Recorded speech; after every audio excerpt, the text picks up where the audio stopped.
Welcome to The Knock, a podcast where we dive into real stories of real people who have experienced life before Christ and the transformations that come when they answer the knock. Whether you're rooted in faith, feeling distant, or still unsure what you believe, our prayer is that these conversations stir something inside you. Every story we share points back to the same truth. When you open the door, everything changes. Let's get into it. I basically use like whatever accomplishment I would make on the water, I would use that to gain Popularity, validation, popularity, all those things that the world says is going to fill your tank. Mm-hmm. I'm like, I'm getting that, but I still feel empty. Like, what's going on? Yeah. Mm-hmm. Yeah. That's a challenging thing. Especially having gotten to the place that you've gotten to, which is the pinnacle of competing in that sport. Mm-hmm. I know you've gotten a lot closer than I have, so I can't really, speak on that, but, so it sounds like what you're saying is once you got there, it was kind of like, this is cool, but was there still something missing inside of you, or? Yeah. Even whenever I was achieving it, I didn't even have it. Really? Because as soon as you check that box, you're like, well, that's not good enough. I need the next thing. Yeah. I need the next biggest sponsor. So I could just never be satisfied. Yeah. And it was exhausting, Yeah. and then, you throw on top of that, like trying to get the acceptance of others and then them not accepting you. And then you feel like all these highs and lows of, you think you're going to make it. And then that breakthrough you were hoping and dreaming of that fell through. And then, it's just one thing after the next. You're like, man, there is no consistency in this other than uncertainty. Yeah. Yeah. And I think a lot of that, especially as a young athlete, and you were very young, I didn't get to the higher pinnacle areas of athletics until I was in my 20s, but still same thing. It was my identity. Where was my identity placed? And I think we've seen kind of a common theme. If our identity is placed in anything but Christ, there's that massive hole that can't be filled. Doesn't matter what we do. Yeah. There's the hole still remains. It does. Yeah.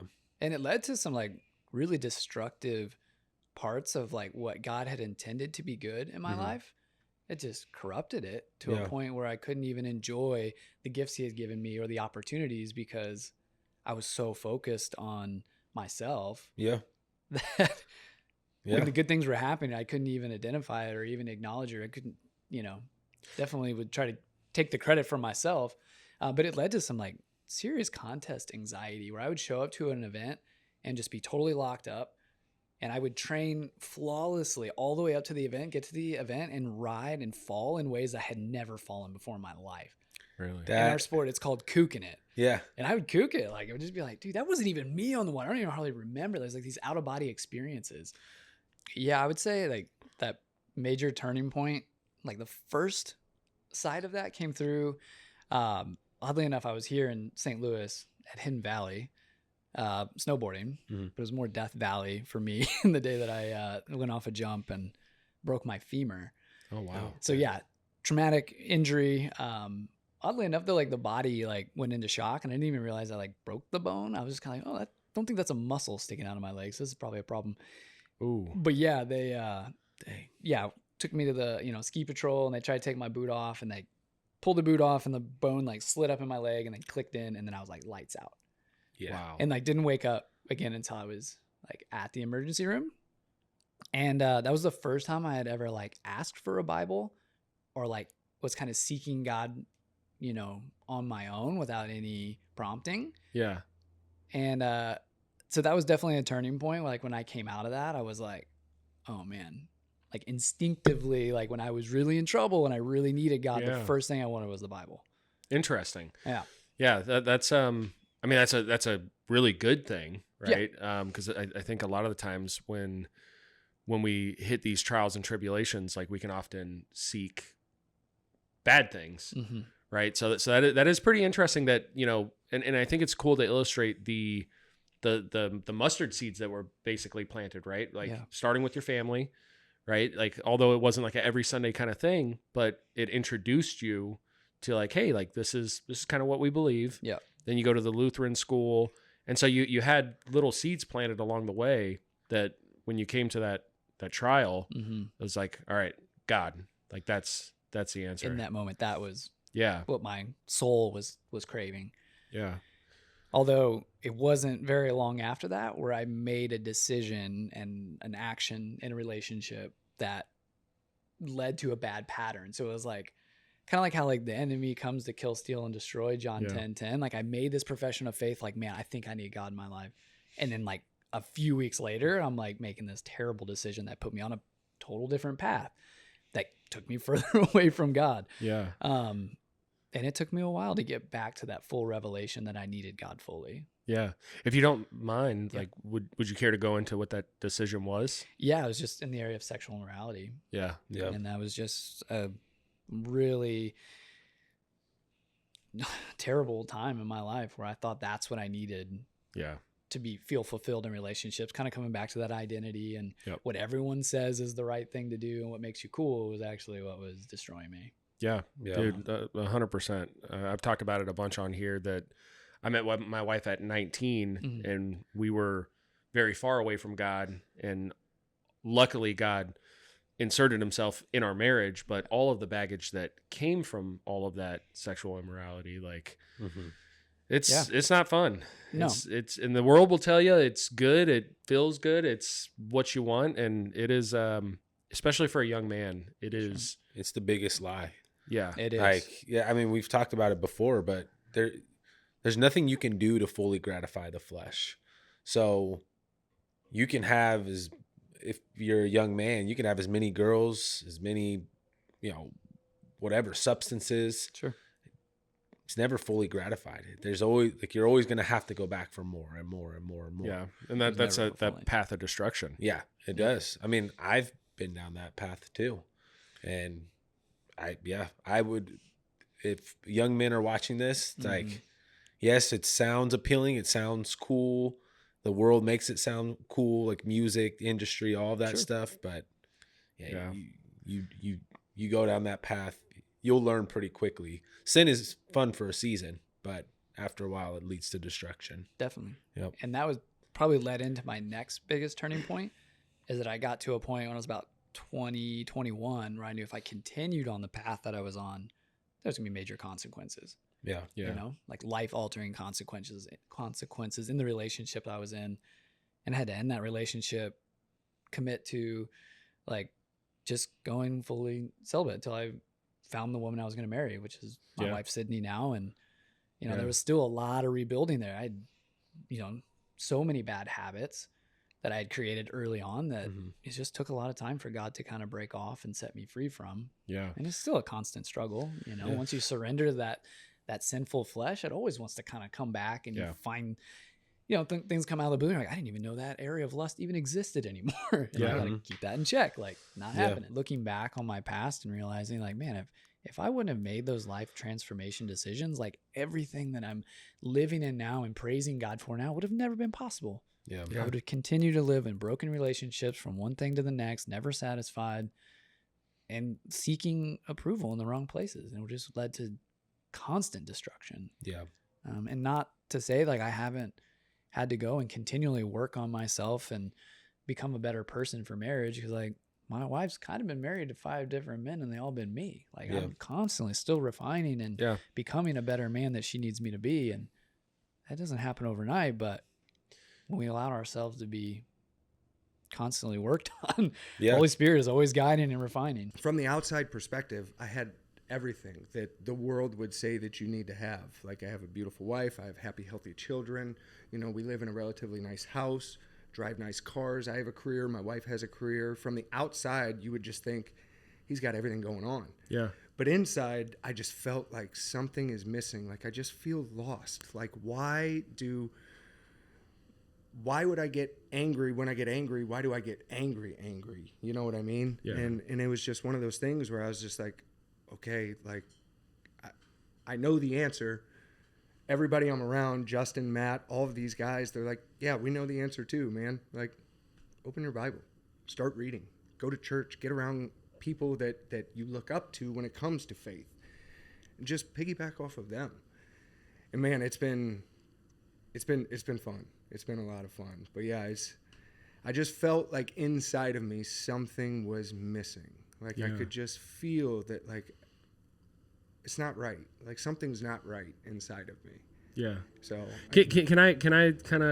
can we dive deeper into that Sure. maybe a little bit more? Because I think that's a common theme, and I would imagine that somebody listening to this might be feeling the same way.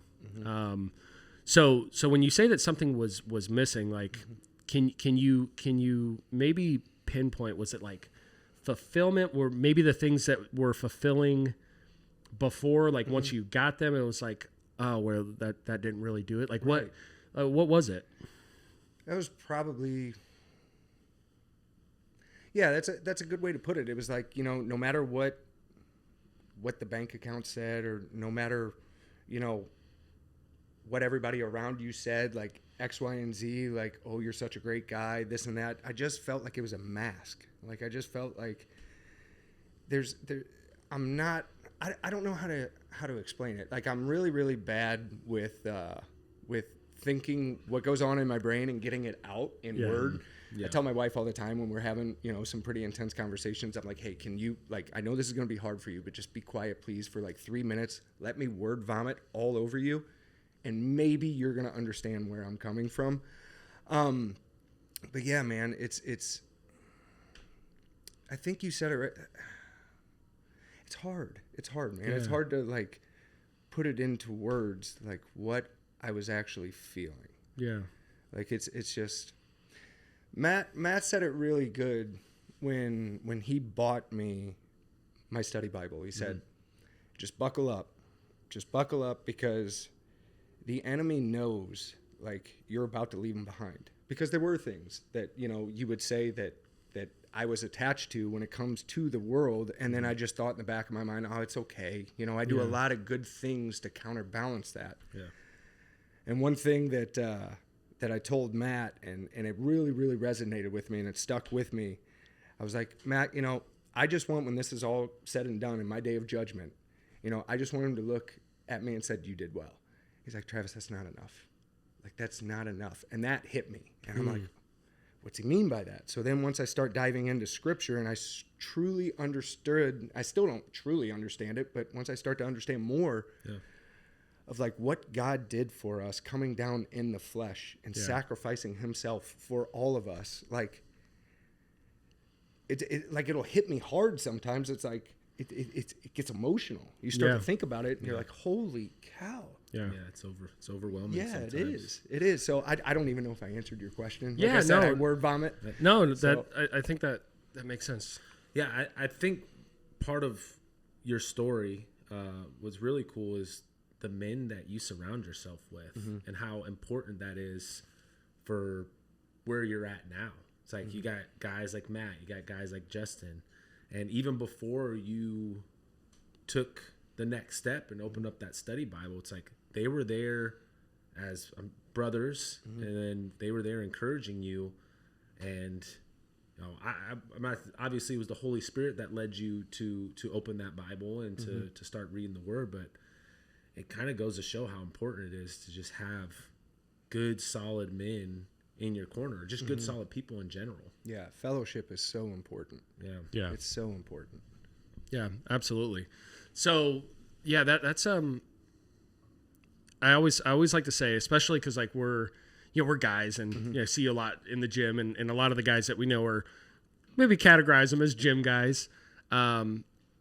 And there's always this mask of masculinity that I think is put on, and it's from the world and it's of the world. And you said something that was interesting that I felt in the last, like, I told my wife, like, in the last 3 months, I think I have cried more than the last decade of my life, if not more, like decade or two of my life.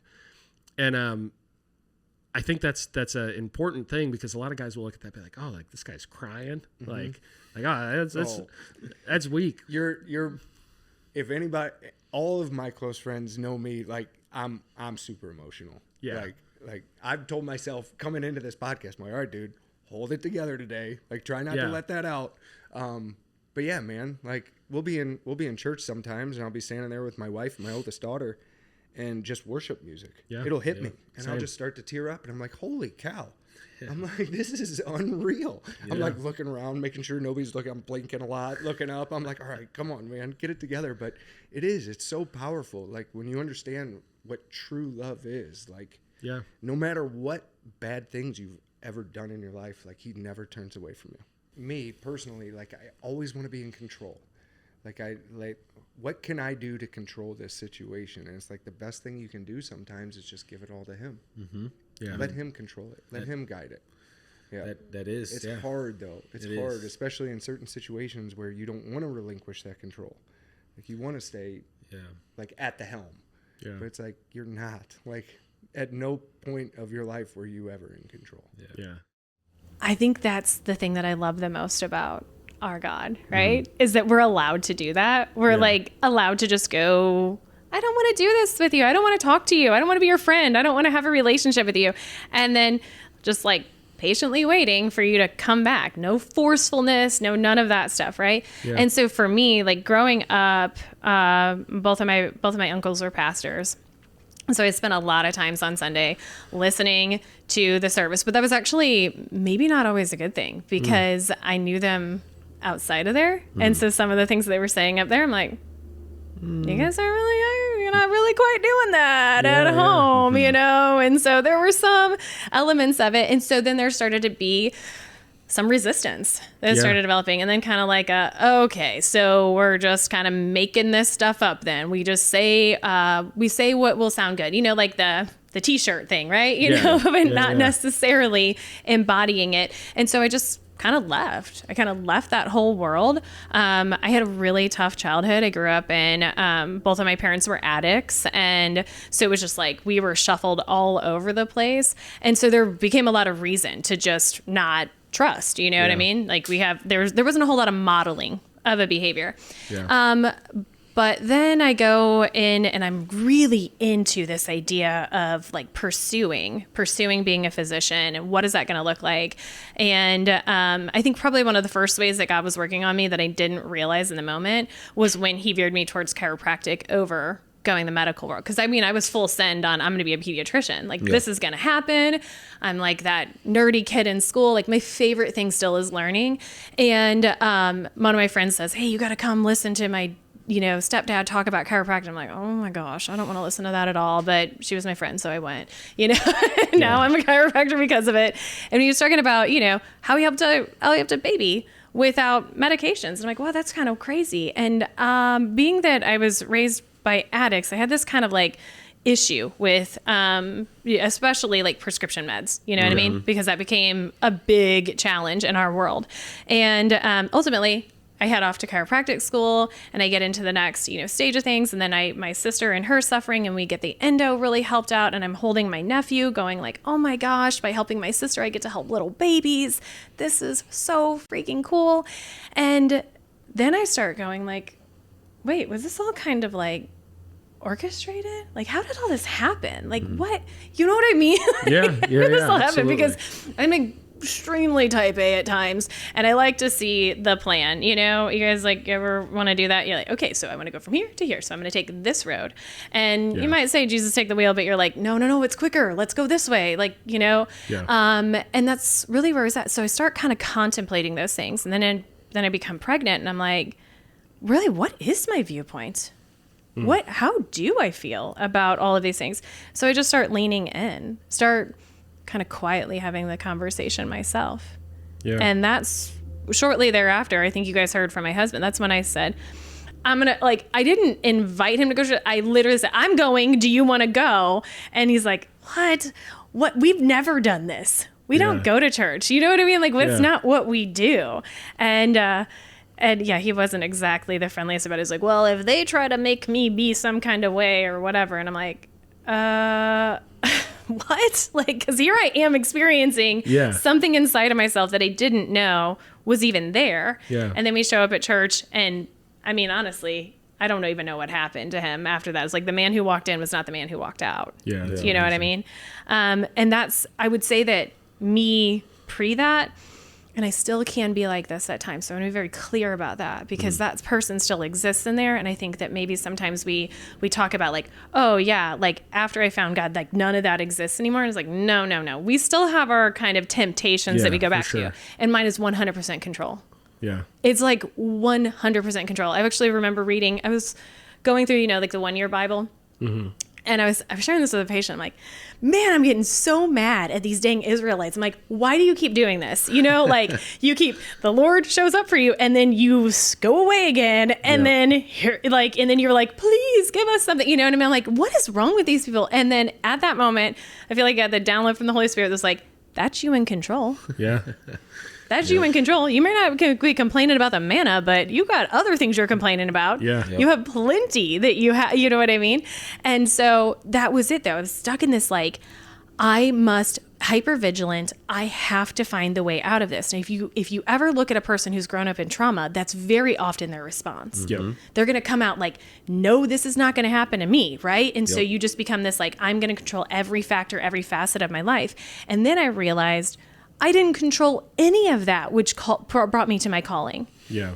I didn't get to cause that. Yeah. You know? You know, one of the things that I probably said a couple times, so if you've heard it, it's good to hear it again, is that, you know, God doesn't, you don't take your plan and say, all right, here's point A, here's where I'm at, here's point B, here's where I want to go. God, this is how I'm going to do it. God bless this. Like, you don't take your plan and... We sure try. Yeah, oh, absolutely. Yeah. What God does is he invites you to be a part of the plan that he has for your life. And, man, that's like ingrained in my mind now. Because, you know, we go through a lot of just big decisions just at the phase of life that we're in. Like, hey, do we want to stay in Missouri? Do we want to go here? And it's like, as I'm having these conversations with my wife, it's very clear that now that we do respond to a higher authority, which is, you know, Christ Jesus, like, we don't just get to make decisions on our own anymore. Right. Like, we gotta check upstairs first and see if that's what he wants us to do. So yeah, absolutely. That's a big part of it. Yeah. And then that, like, the control aspect of things, that's where a lot of the anxiety stems from.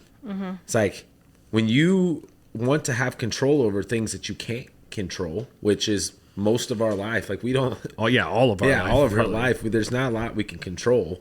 Once we relinquish that and begin the process of surrendering, that's when those things start to fall off. Like, it just, sometimes it does take a while because we don't realize until down the road and we look back and like, dang, God, like, brought me through all of this.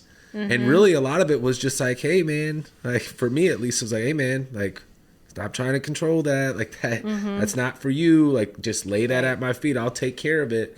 And the more and more and more that I've dove into that, like, there's so much more freedom in that. And there's still layers to it. Like, I'm only 31 years old. I'm sure there's probably another 10 years of things that are going to fall off my plate that I'm not going to control. But just from where I was at 5 years ago to now, absolutely. Relinquishing control. If you struggle with anxiety, I would just say maybe look and see what are you trying to control? What are you trying to hold on to? Do you think, because here's been my experience, so I don't know if this is how it exists for everybody else, but when you actually do start to release that, there is this level of gratitude that comes and like it replaces it. So I don't look at my experience early on as like that is, oh my gosh, it was suffering, it was all these things or whatever. I just don't see it that way. I honestly, I can't look back without being like, and God and God and God, and all of the ways that just started to work together. But I did have to surrender in order to do that. You know, I often talk with my patients about, you know, like the closed hand type of thing. Like, right, what can God give you when you're holding on? You know, you have to do this, not just to release, but also to receive. You know, that moment. And so then here comes this gratitude component of it. And then if you're really like me, where you start to get into that, okay, yeah, but then I achieved and I did all the things or whatever. Then I started to create this narrative that I was providing. And then I was like, oh, wait a second. Well, when did that sneak in there? When did that come in? And then when you realize that the only provision that you really have is from him anyway, I may be obedient. And that is certainly important, but I didn't provide. And then that's a great little sneaky way that can come in, you know what I mean? And so that's really where, like you were talking about the point A to point B, that's that Proverbs 16:9 life, right? You know, That's what that is. You might have in your heart the course that you want to take, but the Lord will determine your steps. Yep. And you have to be surrendering to that. And it's not easy. No. Yeah. If you're a recovering control freak. Anyway. Yeah. I always say, or I'll tell people, it's like, change before you're forced to change.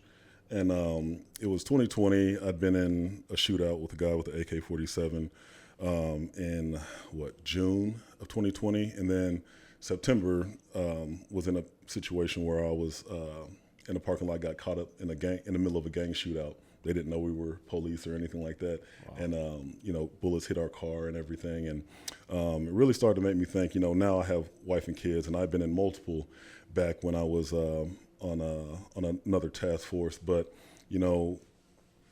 my thing was like, if I were to die today, what would my legacy be? That I just, died on the parking lot, doing surveillance or, trying to, arrest a criminal that's going to get out in a couple of days, or, am I really changing lives or making a difference? And I just, you feel God talking to you and stuff like that, things that, you should do, like, hey, help this person out. He's right here. I keep presenting this person to you, do what you're supposed to do. Yeah. And you just ignore it sometimes. But I was like, you know what, I need to do something different. I know I'm capable of doing more. And I've been kind of holding back, and there's ways I can help people outside of law enforcement that would be more of a benefit to me and them, I believe. Yeah. Has faith been something that you kind of grew up with? Have you always kind of had it? Or? Absolutely. Yeah, it was funny because my mom just actually showed up at my house today just as a surprise. Yeah. But she is the cornerstone for, me having faith and everything. Since I was a little kid, if the church was open, we were there. Like Sunday mornings, Sunday nights. I didn't know they had church on Tuesday sometimes until she took us there. And, and Wednesday, church was open. She was trying to, get us in there and get us fed by the, the Spirit and everything. And, when you're a kid, you don't appreciate it as much. It's kind of, you're like, oh, do I have to do this? Or do I, it's almost like a chore. And she'd be the same type to wake me up in the morning, like, hey, the neighbor needs their grass cut. This older lady. All right. So she's been very interesting. Anytime I have a question, about scripture or anything like that, I turn to her, and she's, pretty solid on that aspect, and just really brought us up in the church and everything when I was younger. And then, you kind of get on your own away from your parents and everything, and then, the world gets a hold of you and things get different for a little bit. Mm-hmm. But I feel like you always come back, lead a child in the way they should go, and they'll never depart her. So I really believe in that because, I had my time away where I was doing my thing without God, and didn't work as well.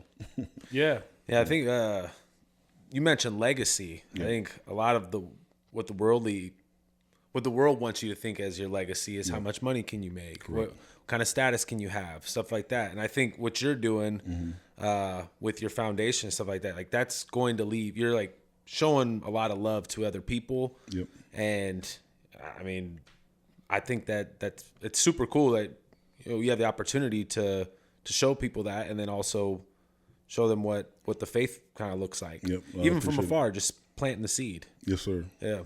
Absolutely. So you mentioned a little bit, you kind of fell away and it didn't work out too well for you. Mm-hmm. You mind kind of getting into that? It's just, college, the drinking, girls, stuff like that. And even, when, like certain protests were happening in St. Louis, mm-hmm. My relief would be a bottle of vodka when I got home from doing the protests, the arrest, and the crazy nights. Because, there were sometimes we weren't even going home. We were just dealing with the protests, sleeping in our cars, and then waking up to deal with it again. Yeah. So very stressful times. We were getting shot at nightly. And, just probably one of the craziest times I've ever had in law enforcement. But, just looking for different vices that really didn't help, and, kind of going back to, what I know kind of works with, with God and everything. But yeah, it's just, definitely struggle a lot trying to do certain things on my own, or, doing the things that I know I shouldn't be doing, and hanging out with certain crowds that really didn't benefit me or make me any better in any way. And kind of woke up from that and turned things back around and got together Yeah. Mm-hmm. Yeah. Dude, that's tough, man. Cause we've talked about it before. Yeah. Whether it's old military crowd or the football crowd, it's like, that's a tough thing that a lot of people don't talk about. Yep. It's like when you start to walk on the straight and narrow, which it's called the straight and narrow for a reason. Sometimes those relationships, they kind of fall off. It doesn't mean that you don't talk to those people. It doesn't mean that you're not friends with those people, but it's like, like you can't go out and hit the club or hit the bars. Right. Like you used to, because that's not in line with who you're trying to be. Exactly. And especially if you're married, it's not conducive to a happy marriage. You still have your buddies that are single at this age and stuff like that, and still on the party scene, and like, hey man, come out to, such and such, and we'll hang out for a week and, party. I'm like, I got kids. What are you talking about? You start to, like, even if you go and hang out with a buddy at a bar or something, it starts to, for me, it starts to like weigh on my spirit a little bit. The music that's being played at those places, just, and I don't know, I start to sometimes feel bad for, like, it's like there's so many lost people around us, and it kind of pushes you back to, evangelizing, discipling, and that's probably the toughest place to evangelize and disciple. But that's what they don't want to hear that. But it's like, I don't know, like, because there's been times where we would go out to restaurants, bars, and be there, and I'm like, man, like, it really puts a weight on your heart to do those things. At least for me, it does. I've definitely noticed that. And I've had friends that they jaw jack or whatever, and like, oh, you used to be cool, you used to be this. But then now, turn around because they see living a healthier lifestyle, things are going well for me at the moment. It's like now they're asking questions like, hey, what do you think about this, or how should I do this, or hey, I stopped drinking last month and I'm feeling better and all that. So I'm a big actions over words guy. People will follow your example, not so much what you say, but what you do. Yeah. And I was so worried about being somebody that I wasn't worried about being who God made me to be. I didn't know it existed. And so, I that took me down and down and down and further away from the line and the narrow path that God laid out for me. But I sometimes I think that the straying away from God is at the same time the cement that when you get where you're supposed to be with God and you're on that walk with God, keeps you there for the long run. And for it solidifies your understanding of what Christ is doing for you and with you in your life. And so it's the first time I'm on a podcast really talking about my BC, before Christ experience, but I'm grateful for it at the same time. You know? And how old were you? So when you started that construction job and all that kind of went down, how old were you? I was about 21. 21. Yeah. Okay. 31 now. Yeah. Yeah. So you never questioned God's existence, right? Interestingly enough, no, I wasn't one of those people who had that moment. I knew God was there, and that's what made it kind of harder. I mean, when I was really addicted to painkillers and smoking, drinking in that era, it was always harder for me. My mom said, you're not good at lying. You're not good at getting in trouble, dude. Like, you're not good at all. You're not fooling anybody. And I couldn't, because the Lord was in my heart. The Lord was in my heart the whole time. Yeah. And so doing that stuff, I was my worst critic. I hated who I was becoming, because I knew that there was something in there saying, hey man, and it wasn't me. That's the thing, is it wasn't my own telling me. I was, my best thinking got me put in rehab. You know what I mean? So yeah. So walk through that a little bit. So how long did that addiction last? If you're comfortable talking about it, sure. How long did it last, and how far down did it go? Yeah. So started when I was 21, and during the course of the next 4, 5, 6 years, it wasn't bad right away, right? I was I could go out there and build something, build doors and frames and do retrofit kits. I was still able to function, taking Norcos and stuff like that. But then it got worse, and it got to morphine, and it got to Percocets and stuff like that. And eventually, I had to start going to rehab. I had to start getting help. You know, it was one of those things where if I couldn't do this, if I didn't have this, I can't function. I can't get out of bed. I can't. I don't want to do anything. You know, and I feel terrible. It started controlling my day to day. You know, and it became a part of my life. Never thought it would. I already got past the adolescent age. You know, I already got past the teenager ages where you do. Now here I am as a young man trying to make a way for myself, and this is where it hits me. You know, and it was devastating because I grew up an athlete just like you guys. You know, I wanted to play ball my whole life, and that was my dream as a kid, and so here I am now, a struggling drug addict in the construction field. You know, trying to stay afloat, and I was not able to do it on my own. I couldn't do it. I was ruining relationships and friendships, and my parents didn't understand either. They're like, "Well, we raised you better than this. Like, we don't." And those kinds of things really hurt, man. You know, they hurt you. And so I had a hole. I felt like I had a big hole, a void where I normally I'm full of life. You know, and now I've got nothing anymore. I don't know who I am. I was lost. So I went in and out of rehabs multiple times. And I remember it wasn't until I was at this one rehab in the middle of the desert. It's called ABC Recovery. I don't know if we're able to say that. Cut it out if we need to. But I was out there, and I was having a really bad withdrawal. Because I didn't have it, you're done. When you get there, you're done. You know, they're gonna lock you in a room until you figure it out, and then you come out and you start progressively getting put back into society or therapy, stuff like that, so you can be a civilized human being. You know, so I'm in there, and my body was hurting really bad, and it was the last night before you got to start programming. So there's no more sitting in bed all day and you know, just crying and being pity party for yourself. It was like, hey, you're gonna start programming tomorrow. No more, you know, hanging out. So of course I had this anxiety about that because I had just been withdrawing, you know, hurting. My body hurts, body aches, body shakes.